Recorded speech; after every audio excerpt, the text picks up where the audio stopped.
He's very, very tough. I give a lot of credit, a lot of respect to the guy, but we'll see how he does on the highest level in the Mhm. UFC now. How you doing? I'm good, bro. How you doing? I'm good. It's good to catch up with you again. The last time I spoke to you, I think you had just moved into your new house. Yes, Yeah. How's that now? You all settled now? everything good now. Thank God. Yeah. That's good. That's good. Obviously, you're preparing for a big fight on April 9th. But before we speak about that, I want to get your insight and your thoughts on Love Hemp as a product and as a company.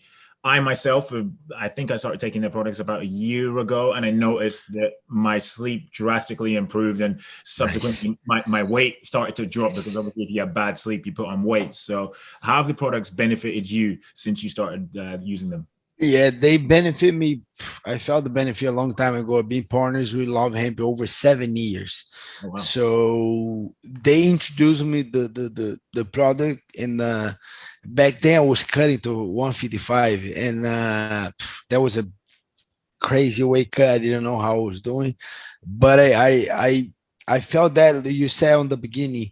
Whenever I was on the cut into lightweight, and I have a hard training, and I tried to go to sleep. Sometimes I wasn't sleeping, and then whenever I wake up, my weight didn't drop because of the, I don't know, a lot of hormones, a lot of things that happen that doesn't help with the weight cut.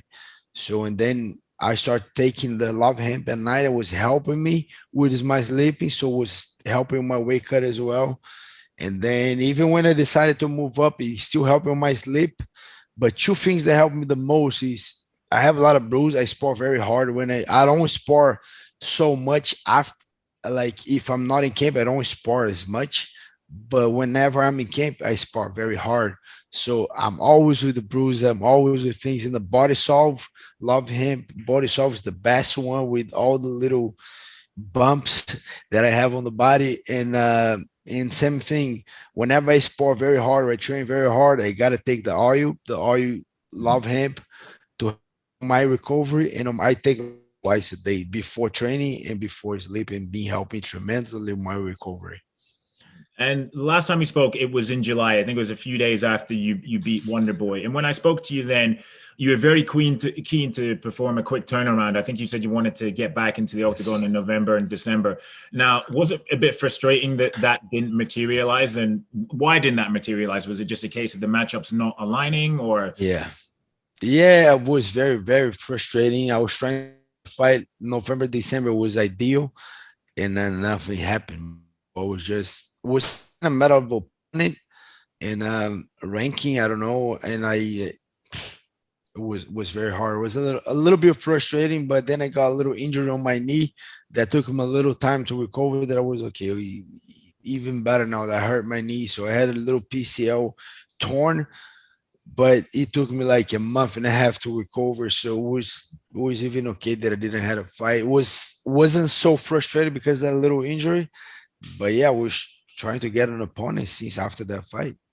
Yeah, and well, I think obviously you were frustrated with the fact that you couldn't get an opponent in that time, but is it not a blessing in disguise now that you've got a big fight and like a big name Yes. and like the person that everybody's putting the hype behind? Is that not a blessing in disguise, if you know what I mean? It is. It is. I understand exactly what you mean, and I agree. I think it's a very big risk, but with a very big reward as well. A lot of eyes on the guy, a lot of people looking, a lot of following, a lot of people talking. Yeah, I like it. The risk and the reward going to fight Chimaev. I'm very excited for it. Mhm. And what have you made of him? Because he's only had four fights in the UFC, and he's not made it past the first round. So, like, have you had to go back and look at his previous fights as well to truly get a real picture on what he's like, or are you just basing Yeah, it? I knew him. I knew him before. I knew him the guy that I think the toughest guy that he beat 2 days. The guy Ikran, and Ikram was trying to heal with us at hard. Back then wasn't even a Sanford, was at Hard Knocks, Mhm. and Ikram was very, very tough. He was cutting a lot of weight. That was a mistake. I think he was kind of big middleweight, and he was cutting to 170, but he was there training. I trained with him a couple of times, and then when he lost, I said, "Man, he lost to who?" And I went to look, and there was Chimaev back then. Didn't know, and then I watched the fight, and I said, "Oh, he was fighting good, but then he got caught." and then he cuts a lot of weight. We say, man, we even talked to him, he cannot cut that much weight. That was a mistake. So I knew Chimaev back then. I didn't know. And then whenever he got crazy, I said, oh, that was the guy that fought Inkram. And yeah, but I had to watch a couple of his fights. I do believe he's very good, a high level wrestler, heavy hands. He has two big knockouts, one on the UFC and one with the guy Ikran. And good grappling, good control. The Russian system he does very good with takedowns, control, ground and pound. Heavy hand. I think he can grapple as well. Yeah, very very high level opponent that I'm facing. And a lot of people are saying that he might have been rushed to this opportunity to fight you, like you're one of the top three welterweights in the world. Do you believe that he deserves to be in this spot right now? Like, well, obviously, all fighters in the UFC deserve to have a big opportunity, but do you believe that maybe he's being pushed a bit too quickly? Maybe, maybe not. We're gonna find out April 9th, but it's an opportunity. You know, when they offer me a fight, I was hoping to get a fight. They didn't offer me no one. Whenever they offered me that fight, I would say, yeah, for sure, I will take it. You know, I want to fight. And I think it's a big to him like the opportunity was given to me before, you know, like I remember we stopped 15 or 14 when they fought Damian Maia, and Damian Maia was number 6 in the world. So I think here and there, especially when you lose a title fight, you gotta kind of give up opportunity. You gotta fight guys behind the rankings, and that's what give me like Damian Maia giving the opportunity. Now I gotta give the opportunity to another guy, you know, and then I think things gonna keep happening like that, and then it might be a big test for him or not. We're gonna find out. You know, I think he's very, very tough. I give a lot of credit, a lot of respect to the guy, but we'll see how he does on the highest level in the UFC now. And what I've noticed is like obviously we're just a few weeks away from the fight now, but all of the conversation, even from like my fellow media members, seems to be centered around him. And it's almost as if people are looking past the skill set that you bring to the table. Is that annoying for you, or is it a benefit because like you can fly under the radar and then just spring an upset? Well, not spring an upset, but obviously reestablish yourself as one of the best in the world with a win. It make no difference, to be honest. You know, to be honest, I had a little issues with that, with a lot of emotions, what people were thinking, especially on the title fight. I was like taking a lot of people's opinion, you know, and then that was a big learning on that fight. Like to be honest, people, oh, what do you think about the odds? I don't. It doesn't make no difference for me, you know. At the end of the day, I know who I am. I know the people that with me. These people that with me, my family, my team. Their opinion means a lot to me, you know. But the media, the fans, the odds, you know, I couldn't care as much. So uh sometimes it's good to be under the radar, but to be honest, it's not even that the case. I'm just focused on my performance and go out there and do the best against a tough guy. And I do believe I'm gonna win this fight, and I don't think it's gonna be by decision. I think it's gonna be a finish. And stylistically, what type of fight are you expecting? Because as we know, as in his history has shown, when two great grapplers get into the octagon, it tends to be a striking matchup. What type of matchup are you expecting? I do believe we're gonna grapple. We're gonna strike him. He's not gonna be only striking. If I see super confident, I might shot on him. We're gonna grapple. We're gonna wrestle on that fight, and we're gonna strike. I think I passed that time. I want to show my strike. I want to finish. You know, that's what I'm looking forward. And I think he's very, very good. You know, he's a high level wrestler, like I said, with heavy hands, good grappling. I respect a lot of his skill sets, but I've been there with a lot of good guys, you know, like best grapplers, good wrestler, high level wrestler, good strikers, best strikers, and all the respect to Chimaev, but I'm very excited to this fight, and I do believe I'm going to get a win. And if you do get that win, do you think that'll be enough to get the rematch against Kamaru? Because obviously you would have beaten a former world title challenger in Wonderboy, and then the next big thing in Chimaev if you do have your hand raised.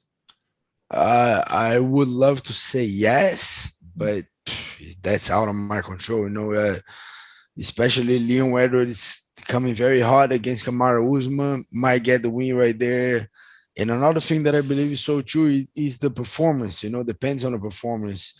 With a finish, to be honest, me or Shimaev, with a finish, yeah, I think a title fight. With a normal win, a regular win, no, one more fight. It might be Colby over there. I think nowadays it's all about the performance. If one of us go there and shock the world, yes, title shot.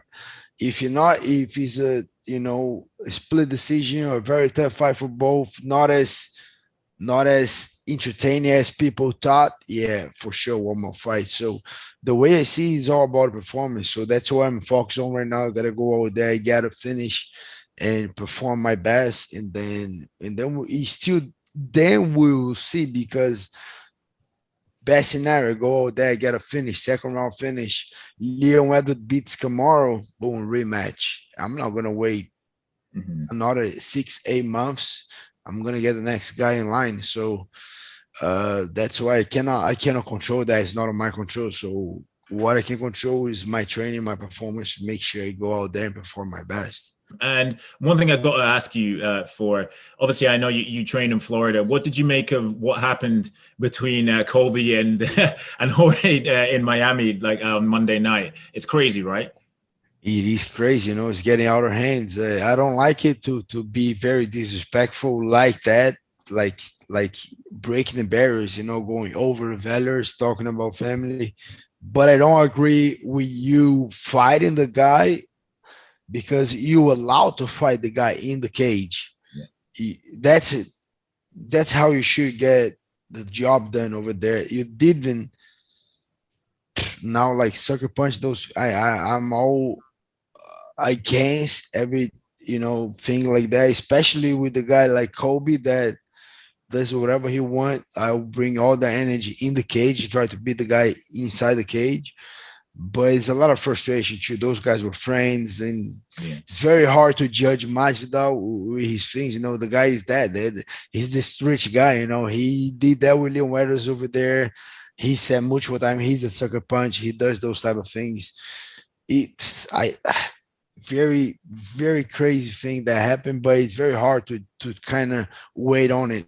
I think Colby talked too much, but still Masvidal couldn't have that done. So very hard fight, very, very hard to deal with those things. But I don't want to be this guy talking, and I don't want to be the guy sucker punching. I don't want to set type of example. If you talk about your family, beat the guy with the sucker punch in the street. No. If I'm fighting the guy, I don't want to talk about his family. It's a competition. We're gonna try to see who is the best. I don't like that as much. Where I came from the jiu-jitsu, we have all the martial arts, all the respect, all the, all the values, and that's kind of getting a very wrong side, and I don't like it.